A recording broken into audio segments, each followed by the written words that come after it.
kuryama no kubyuka ni imbabazi z'Uwiteka. Bene data, igitondo cyiza kandi cy'umugisha cyangwa se icyamunsi cyiza bivanye n'aho buri wese aherereye ku migabane itandukanye y'isi. Buri mwese mwemeye gufatanya natwe gusangira ifunguro ry'umunsi kandi rya buri gitondo.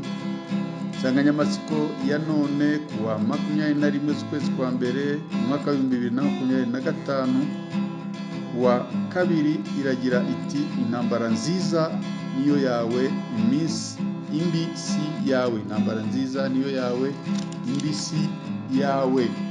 Mbere ko dusoma ijambo ry'Imana, reka tubanze turirimbane indirimbo ya 205 mu gitabo cy'indirimbo zo gushimisha. Turangiza dusome ijambo ry'Imana.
Haleluya, haleluya. Yesu ni byose, kumufite ntacyo wabasha gukena.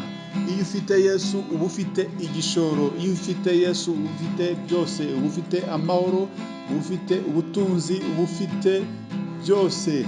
Reka dusome ijambo ry'Imana mu rwandiko rwa kabiri Pawulo yandikiye Timoteyo, ibice ni 4 umurongo wa 7 tugeze ku 8.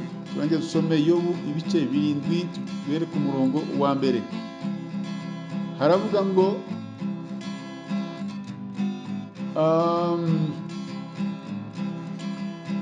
narwanye intambara nziza, narangije urugendo, narinze ibyo kwizera, ibisigaye mbikiwe ikamba ryo gukiranuka iby'umwami wacu Camanza utabera azampa kuri urya munsi. Nyamara si jye jyenyine, ahubwo n'abakunze kuzaboneka kwe bose. Dusome Yobu ibice 7 umurongo wa mbere. Haravuga ngo mbese umuntu akiri mu isi ntaba afashe igihe mu ntambara, n'iminsi ye si nk'iy'ukorera ibihembo. Iyo umuntu ari mu isi aba afashe ibihe mu ntambara, bene data. Ugisoma aya magambo ajyanye n'intambara nziza, wakwibwira ko intambara ko yaba ari nziza koko, nyamara uganiriye n'abayibayemo cyangwa se n'abayirimo kuri ubu ngubu, bahita bakubwira ko nta wakongera kwifuza ko igaruka cyangwa se kwiba. Intambara Pawulo avuga hano si iy'amasasu, si intambara iyi ngiyi tubona, intambara zisanzwe. Ni intambara yo mu buryo bw'umwuka, yo kurwana n'abanzi batatu: umubiri, isi na Satani. Yobu we akagira ati mbese umuntu akiri mu isi ntaba afashe igihe mu ntambara, n'iminsi ye si nk'iy'ukorera ibihembo. Ibyo tubamo byose ni intambara. Kwiga ukarangiza ni urugamba, gucuruza ukunguka ni intambara, kubaka urugo rugahama cyangwa se rugakomera ni intambara, gukorana n'abantu mutakuranye, mudahuje imico, mukabasha kubigendanamo ni intambara, gutangiza umushinga ukawusoza ni urugamba, ni intambara, gukorana neza umurimo w'Imana na bagenzi bawe mu itorero, muri korari no mu bindi ni intambara, kwamburwa inshingano mu itorero ni intambara. Muri make intambara ni nyinshi turwana nazo, ariko ikirimo cy'ingenzi ni ukuyirwana kandi ukayitsinda, ukayinesha. Ntukwiye rero kugaragara ko ufite gutsindwa, ugomba kugaragaza ubutsinzi. Intambara nziza ni ugutsinda, si yo gutsindwa. Ni ukurinda ibyo wizeye ntihagire ubigukuramo, ibyo wizeye ukabigumamo, hanyuma ugategereza ibihembo by'abizeye Yesu Kristo urya munsi. Sinzi intambara ufite muri ino minsi, ariko nyemerera irwane kigabo, we gutsindwa, kuko ibyiza biri imbere. Ijambo ry'Imana ridufashe kandi ritugire neza mu izina rya Yesu Kristo, amen. Dusenge.